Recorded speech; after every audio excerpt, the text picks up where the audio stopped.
नमस्कार दोस्तों मैं आप लोग के पास विनम्र आग्रह पहुंचाना चाहूँगी कि अगर हमारी वीडियो आप लोग को अच्छी लगती है तो प्लीज़ चैनल को सब्सक्राइब करिए, लाइक करिए, शेयर करिए और हमारे मनोबल को और आगे बढ़ाइए। आज की सच्ची घटना लेकर के मैं आप लोग के सामने आई हूँ। ये घटना है उत्तर प्रदेश के बरेली का। बरेली का ही एक इलाका लगता है मीरगंज, वहाँ की यह सच्ची घटना है। दरअसल चंद पल की खुशियों के लिए ही कैसे किसी की जान चली जाती है, लेकिन कुछ लोग ऐसे ही खुशियाँ ढूंढते रहते हैं बिना किसी की जान के परवाह किए बगैर। आज की इस घटना जब आप सुनेंगे तो आप भी सोचने पर मजबूर हो जाएंगे कि दुनिया में कैसे कैसे लोग हैं। अगर कैसे कैसे लोग हैं तो फिर अपने ही ऐसे कैसे हो जाते हैं।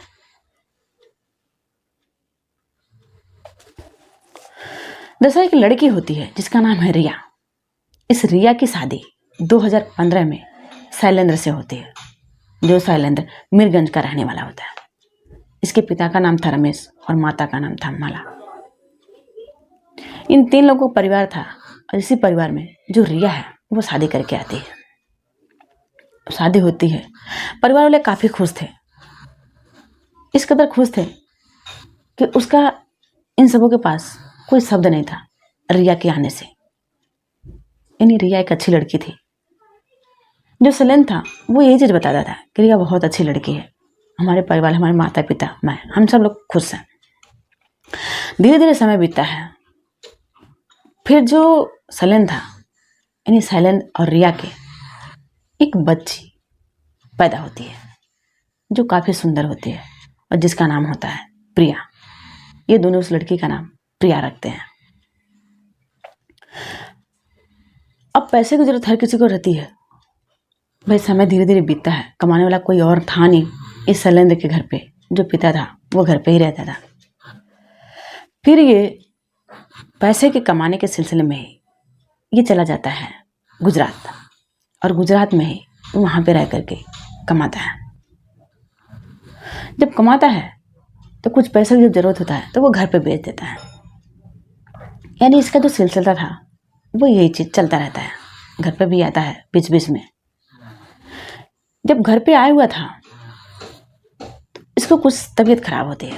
जब तबीयत खराब होती है ये हॉस्पिटल जाता है, चेकअप कराता है, तो शैलेंद्र को पता चलता है कि उसको कैंसर है,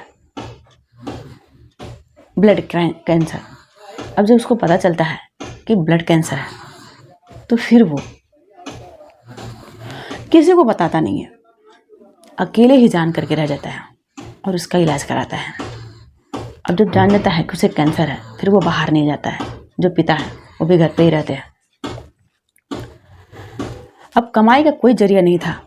धीरे धीरे समय बीतता है, लेकिन पैसे के अभाव में, इन इलाज के बेहतर इलाज के अभाव में जो शैलेंद्र है वो सन 2022 में इस दुनिया को छोड़ करके चला जाता है। यानी उसकी मौत हो जाती है। अब जो रिया है वो घर में अकेले बसती है अपनी बच्चे यानी प्रिया को लेकर के, सास ससुर और कोई नहीं। धीरे धीरे समय बीतता है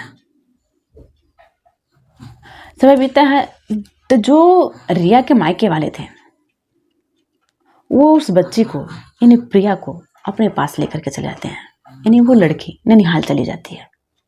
अब जो रिया है वो घर पे अकेली बसती है। जो रिया थी उसके परिवार वाले यानी उसके माता पिता उस रिया की दूसरी शादी करने को बोलते हैं, लेकिन रिया साफ मना कर देती है। बोलती है कि नहीं, मैं इस बच्चे के सहारे ही अपनी ज़िंदगी काट लूँगी, लेकिन दोबारा शादी नहीं करूँगी। वो शादी से सख्त मना कर देती है। जो बच्ची है यानी प्रिया वो ननिहाल में रहने लगती है। अब रिया घर पे उस सास ससुर का सेवा करती है। धीरे धीरे समय बीतता है तो जो उसका ससुर था वो अपने ही बहू पे गंदी नजरें डालने लगता है। अब वो सोचता है कि इसके आगे पीछे कोई है नहीं। इसकी जो उम्र है, उम्र के हिसाब से इसको भी हर चीज़ की ज़रूरत लगती होगी, कुछ इच्छा रहता होगा। यानी जिस हिसाब का वो था उसी हिसाब से वो सोचता है।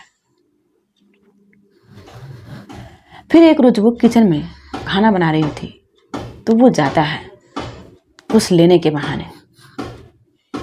फिर उसको पीछे से पकड़ लेता है। और जब वो पीछे घूम करके देखती है तो उसका ससुर, वो चौंक जाती है। फिर वो कहती है कि आप क्या कर रहे हैं। उसका ससुर बोलता है कि कोई बात नहीं, ये हमारे तुम्हारे बीच की बात है, किसी को नहीं पता चलेगा। और तुम्हारा इस दुनिया में अब और कौन है? कोई नहीं है। यानी कहीं ना कहीं उस रिया को ये उस तरफ आकर्षित कर रहा था, उस चीज को वो दिखा रहा था कि अगर उसके साथ वो ऐसा नहीं करी, यानी अपने ससुर के साथ वो चीज नहीं करी, तो फिर उसके बिना जिंदगी अधूरा है। वो बार बार उसको वही चीज कह रहा था कि तुम मेरे साथ वो सारी चीज करो जो एक पति के साथ होता है। तुम्हारा पति नहीं हो तो है तो क्या हुआ, मैं तो हूं। लेकिन वो साफ मना करती है। एक बार नहीं बल्कि ये छुप छुप के देखता रहता है कि कब वो नहा रही है, कब वो कपड़े बदल रही है, कब वो क्या कर रही है। यानी वो प्राइवेट पल को ही ये देखने की कोशिश करता था और इसी के तलाश में रहता था। एक बार नहीं बल्कि कई बार उसको वो इसी गलत अवस्था में पकड़ा था, कभी नहाते हुए, कभी कपड़े बदलते हुए, कभी किचन में। जो रिया थी वो किसी को बता नहीं सकती थी, था भी कौन। अब वो बार बार उसके साथ जबरदस्ती करता रहता, जबरदस्ती ही उसके साथ संबंध बनाता रहता। फिर एक रोज जो रिया है उसके पेट में दर्द होता है। फिर वो हॉस्पिटल जाती है, यानी उसकी जो सास संभाला वो लेकर के हॉस्पिटल जाती है।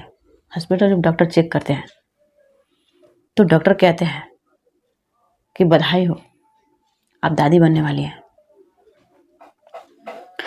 ये बात जब सुनती है माला तो फिर अपने पति से बोलती है कि तुम्हें इतनी क्या जल्दी थी कि तुमने उसको प्रेग्नेंट कर दिया। वो बात इसलिए बोलती है क्योंकि उसके साथ जो भी कुछ हो रहा था ये माला हर चीज जान रही थी। ये चीज जान रही थी कि हाँ उसका पति उसके साथ क्या कर रहा।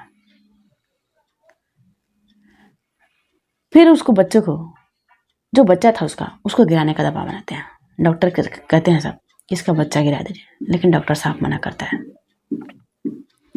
साफ मना करता है। लेकिन पैसे के लालच देते हैं सब, तो डॉक्टर इस बात के लिए तैयार हो जाता है। फिर उस बच्चे को वो गिराने के लिए जो प्रोसेस है वो करने लगता है। लेकिन इसी बीच जो उसकी एक नस थी, उसकी नस कट जाती है रिया की, और जो ब्लीडिंग था वो बंद ही नहीं होता है। ये जो ब्लीडिंग बार बार वही ब्लीडिंग हो रहा था, और ज़्यादा ब्लड गिरने की वजह से जो रिया है वो दम तोड़ देती है, यानी मौत हो जाती है उसकी। जब मौत हो जाती है तो हॉस्पिटल में मौत होती है। हॉस्पिटल में एक नहीं बल्कि कई मरीज होते हैं, कई लोग होते हैं। और जब लाश निकलती है उसमें से रिया की, तो फिर जाहिर सी बात है कि उसका पोस्टमार्टम होना चाहिए। पुलिस आती है, उस लाश को लेती है और पोस्टमार्टम भेजती है। जब पोस्टमार्टम भेजती है, जो पोस्टमार्टम रिपोर्ट आता है उसमें यही चीज था, उस महिला का गर्भपात कराया था, और गर्भपात में नस कटने की वजह से, ज़्यादा ब्लीडिंग की वजह से उसकी मौत हो गई है। अब पुलिस उस डॉक्टर को भी पूछती है, उसको पकड़ करके, तुमने गर्भपात क्यों किया और ये बच्चा किसका था।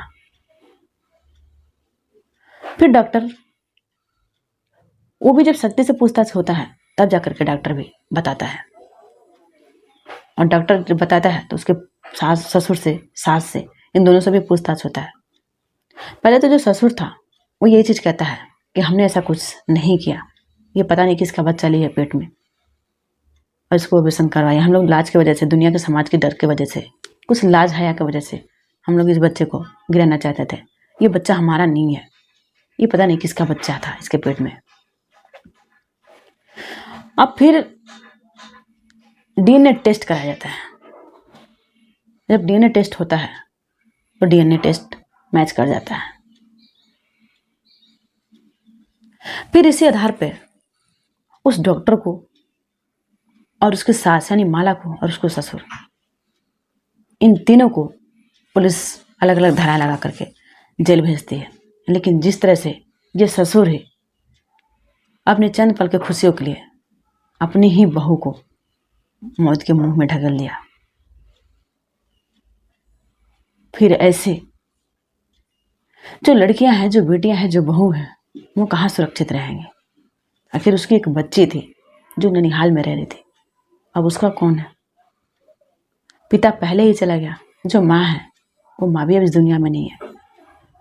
यानी वो बच्चा बिन माँ बाप का, जो प्रिया थी यानी उसकी बच्ची, वो कैसे रहेगी, उसके आगे की परवरिश कैसे होगी। दोस्तों, हमारे कहानी सुनाने का मकसद किसी को परेशान करना नहीं, किसी को विचलित करना नहीं, किसी की भावनाओं को ठेस पहुंचाना नहीं, बल्कि आप लोग को सतर्क करना। जय हिंद, जय भारत।